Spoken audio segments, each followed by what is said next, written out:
Hello viewers, welcome to filmi craft. நான் உங்கள் அருண்.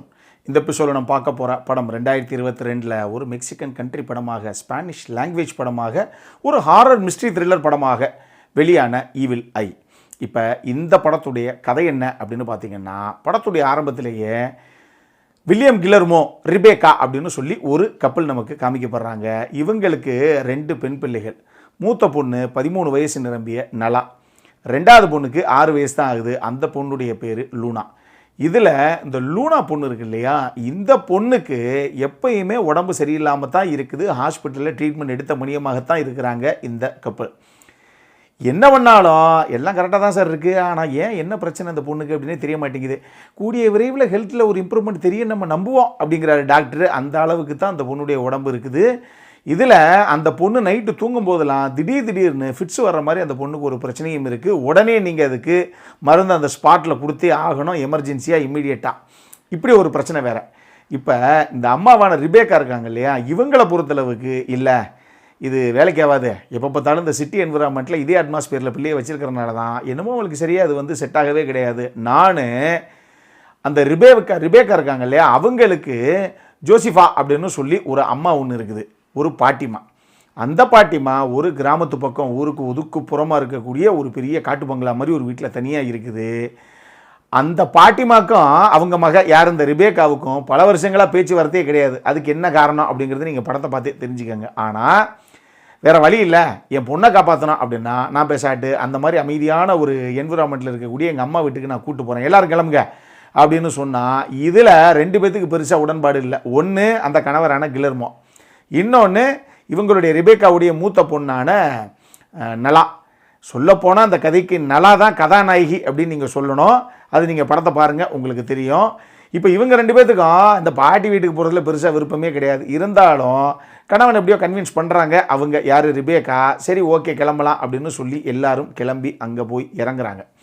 இப்போ அந்த வீட்டுக்கு போனால் அந்த பாட்டியம்மா இந்த 4 பேர் கொண்ட குடும்பத்தை அழகாக தான் வரவேற்குது. இருந்தாலும் முதல்ல சுமூகமாகத்தான் எல்லாம் ஆரம்பிக்குது. போக போக இல்லைங்க, இதில் ஏதோ பிரச்சனை இருக்குது, இங்கே ஏதோ தப்பு இருக்குது அப்படிங்கிற மாதிரியே ஒரு ஃபீலு நம்ம கதாநாயகியான நலாவுக்கு.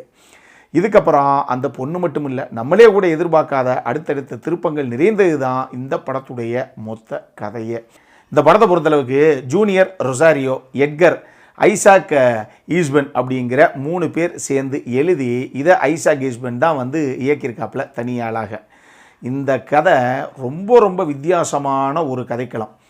இந்த படம் ஐஎம்டிபியில் பெருசாக ரேட்டிங்கே வாங்கலை. எனக்கு தெரிஞ்சு அந்த ரேட்டிங்னால தான் பல பேர் பார்க்கல. அப்படியே தாண்டி இல்லை பரவாயில்ல அப்படின்னு நம்மளை மாதிரி முயற்சி பண்ணுறாங்க பார்த்தீங்களா. இந்த மாதிரி நபர்களில் முதல்ல இந்த படத்துடைய கிளைமேக்ஸில் இவங்க என்ன சொல்ல வர்றாங்க அப்படிங்கிறது உங்களுக்கு கிளியராக அண்டர்ஸ்டாண்ட் ஆகணும். ஆச்சு அப்படின்னா என்னவா யோசிச்சிருக்காங்கல்ல, கிளைமேக்ஸை கெஸ் பண்ணுறவங்களுக்கு லைஃப் டைம் செட்டில்மெண்ட்டுப்பா அப்படிங்கிற அளவுக்கு ஒரு தரமான சம்பவம் அந்த படத்துடைய கிளைமேக்ஸு. ஆனால் அந்த கிளைமேக்ஸ் உங்களுக்கு புரியணும்.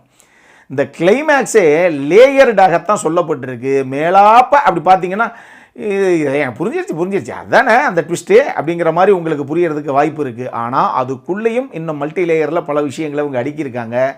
அந்த விஷயங்கள் வரைக்கும் உங்களுக்கு புரிஞ்சுது அப்படின்னா தான் இந்த கதைக்களம் உண்மையாக எந்த அளவுக்கு ஸ்டஃப் இருக்கக்கூடிய ஒரு கதைக்களம் அப்படிங்கிறது உங்களால் புரிஞ்சிக்க முடியும். இதை நான் தெளிவாக சொல்லிட்டேன். பட் நிச்சயமாக நீங்கள் எதிர்பார்க்காத, உங்களால் கெஸ்ஸே பண்ண முடியாத ஒரு கிளைமேக்ஸ் தான் இந்த படத்துக்கு. அதுதான் இந்த படத்துடைய பலமாக நான் பார்க்குறேன்.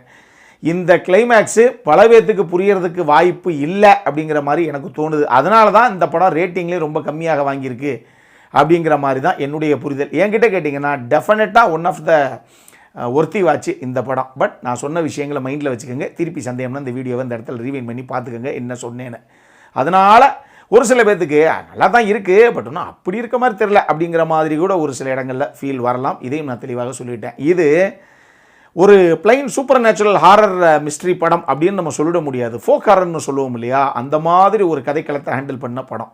உதாரணத்துக்கு நம்ம ஊரில் இந்த ரத்த காட்டேரியை பார்த்திருக்கியா, முனி பார்த்திருக்கியா, நைட்டு நடமாடும் அப்படின்லாம் சொல்லுவாங்கல்ல, இந்த மாதிரி ஒரு ஊர்லேயுமே ஒரு ஃபோக் ஹாரர் ஸ்டோரி ஒன்று சொல்லப்படும். அந்த மாதிரி கதைகளில் இருந்து லைட்டாக அங்கங்கே இன்ஸ்பயர் ஆகி அங்கங்கே டச் பண்ணி அந்த மாதிரியே ஒரு கதைக்களத்தை தான் இவங்க செட் அவுட்டே பண்ணியிருக்காங்க. அதனால் இது நார்மலான ஒரு spooky super natural horror thriller படம் எப்படி ஜம்ப்ஸ்கேர்ஸோடு இருக்குமோ, அப்படி எரிஞ்சு போன கை கட்டிலுக்கடியிலேருந்து வர்றது, வெட்டப்பட்ட கால் மட்டும் அப்படி சோஃபா கடியிலேருந்து வர்றது, இந்த மாதிரி கதையெல்லாம் இந்த படத்தில் இருக்காது. ஜம்ப்ஸ்கேர்ஸ் இருக்குது, பட் நம்ம சொன்ன மாதிரி ஒரு ஸ்பூக்கி ஹாரர் த்ரில்லரில் எந்த மாதிரி எதிர்பார்ப்பீங்களோ அந்த மாதிரியெல்லாம் அந்த படத்தில் எதிர்பார்க்காதீங்க. இது அதுக்கான படமே கிடையாது. இந்த கதைக்களம் முதல்ல ஆடியன்ஸான நமக்கு செட் பண்ணுற மூடே வேறு. இந்த கதைக்களம் செட் அவுட் பண்ணப்பட்ட அந்த அட்மாஸ்பியர் ஆகட்டும், அதுக்காகவே வடிவமைக்கப்பட்ட கதாபாத்திரங்கள் ஆகட்டும், அந்த கதாபாத்திரங்களுக்குள்ள ஒரு சில இடங்களில் கிரியேட் ஆகக்கூடிய கான்ஃப்ளிக்ட் ஆகட்டும், இதுக்கப்புறம் நம்மளே எதிர்பார்க்காம அவங்க அன்வீல் பண்ணக்கூடிய ஒரு சில ட்விஸ்ட் அண்ட் டேர்ன்ஸ் ஆகட்டும்னு சொல்லி இது வேற ரகமான வித்தியாசமான ஒரு படம். இது வேற ரகமான படம்ங்கிறத விட வித்தியாசமான ஒரு கதைக்களம். அப்படி ஒரு ஃபோக் ஹாரர் மிஸ்ட்ரி த்ரில்லர் படம் இது. இந்த மாதிரி படங்கள், இந்த ஃபோக் ஹாரர் ஸ்டோரியெல்லாம் எனக்கு பிடிக்கும் அப்படிங்கிற மாதிரி ரசிகர்கள் தாராளமாக ட்ரை பண்ணக்கூடிய ஒரு படம் இது. இந்த படத்தில் 2 கதாபாத்திரங்கள் தான் சென்ட்ரல் கேரக்டர்ஸு அப்படின்னு நான் சொல்லுவேன். ஏன்னா இவங்க 2 பேத்துக்குள்ளே தான் கான்ஃப்ளிக்ட்டுங்கிறது பெரிய லெவலில் போகும். ஒன்று நம்ம கதாநாயகின்னு சொன்ன நலா, அந்த கதாபாத்திரத்தை ஏற்று நடித்த பவுலா மிக்கேல். இன்னொன்று அந்த பாட்டிமா வருது இல்லையா, அந்த பாட்டிமா கதாபாத்திரம். அந்த பாட்டிமா ஒஃபீலியா மெதினா அவங்க தான் பண்ணியிருப்பாங்க. அந்த 2 ஆர்டிஸ்ட்டு அட்டகாசமாக கேரக்டர் அவங்கவுங்க கேரக்டர் புல் ஆஃப் பண்ணியிருப்பாங்க. சரியான ஒரு பர்ஃபார்மன்ஸு. இதில் அந்த நலாங்கிற அந்த 13 வயசு பொண்ணாக பர்ஃபார்ம் பண்ண பவுலா மிக்கேல் இருக்காங்க இல்லையா, அவங்களுக்கு இது முதல் படம். ஆனால் அது முதல் படம் அப்படின்னே தெரியாது. இதுக்காக பெஸ்ட் நியூ கமராக நாமினேட்லாம் பண்ணப்பட்டது அவார்டுக்கு அவங்களுடைய பேர். பட் அவங்க அவார்டை வின் பண்ணல, அது வேறு விஷயம். இந்த படமே கிட்டத்தட்ட 8 அவார்டுக்கு நாமினேட் ஆகி 2 அவார்டை ஜெயிச்ச ஒரு படம் தான். நான் சொன்ன மாதிரி வித்தியாசமான ஒரு படம் பார்க்கணும் அப்படின்னா தாராளமாக அந்த படம் நீங்கள் பார்க்கலாம். அந்த மாதிரி ஒரு படம் தான் இது. சப்போர்ட்டிங் காஸ்ட்லையும் எல்லாரும் அவங்கவுங்க எடுத்துக்கிட்ட அந்தந்த விஷயத்தை ரொம்ப நேர்த்தியாகவே பண்ணியிருந்தாங்க. இது போக டெக்னிக்கலையும் இந்த படம் ஒரு மினிமலிஸ்டிக் ஃபிலிம் தான். கிட்டத்தட்ட படத்தில் மொத்தமாகவே ஒரு 4-5 கதாபாத்திரங்கள் தான் மேக்ஸ் உள்ள வரதே. வேறு கதாபாத்திரத்தை நீங்கள் எங்கேயும் ஸ்க்ரீனில் பார்க்க முடியாது. ஒரே ஒரு சீனில் தான் காட்டுக்குள்ளே ஒரு கும்பல் ஒன்று ஆடுற மாதிரி இருக்கும். அது சும்மா ஒரே ஒரு சீன் தான். மற்றபடி படத்துடைய மெயினாக உள்ள ஃப்ரேமை ஃபில் பண்ணக்கூடிய ஆளுங்கள்லாம் பார்த்தீங்கன்னா மொத்தம் ஒரு 4-5 கேரக்டர்ஸ் தான் அதிகபட்சம் உள்ளே இருக்கும். அதனால் கம்மியான பட்ஜெட்டில் பண்ணப்பட்ட ஒரு படம் இது. இதையும் மைண்டில் வச்சுக்கோங்க. அடுத்த பொறுத்தளவுக்கு இந்த படத்தில் செக்ஷுவலாக நியூரிட்டி அப்படி இப்படின்னு ஒரு சில விஷயங்கள் இருக்குது. இது ஃபேமிலியோடு பார்க்குறதுக்கு வாய்ப்பு இல்லை. இது பார்க்கலாமா வேணாமா அப்படின்னா டெஃபினட்டாக நீங்கள் பார்க்கக்கூடிய ஒரு நல்ல வாட்ச் தான் இந்த படம். பட் இந்த கிளைமேக்ஸ் உங்களுக்கு தெளிவாக இவங்க சொன்னது அந்த லேயர் பை லேயராக உங்களால் அண்டர்ஸ்டாண்ட் பண்ண முடிஞ்சது அப்படின்னா செம்மையான படம் இல்லை, பயங்கரமாக யோசிச்சிருக்காங்கல்ல அப்படிங்கிற மாதிரி உங்களுக்கு தோணும். மேலாப்பில் புரிஞ்சது, ஓரளவுக்கு புரிஞ்சிருச்சு, எனக்கு தெரியுது அதான் அப்படிங்கிற லெவலுக்கு புரிஞ்சதுனாக்கும் நல்லா தாங்க இருந்துச்சு அப்படின்னு இருக்கும். ஆனால் புரியலை அப்படின்னா ஏங்க இதுக்காக உட்காந்துருந்தேன் இவ்வளோ நேரம் அப்படிங்கிற மாதிரி ஃபீலை கொடுக்கும். இதை நான் தெளிவாக சொல்லிட்டேன். இந்த படத்தை பாருங்கள், உங்களுக்கே நீங்கள் எந்த கேட்டகரியில் ஃபாலோ ஆவீங்க அப்படிங்கிறது புரியும்.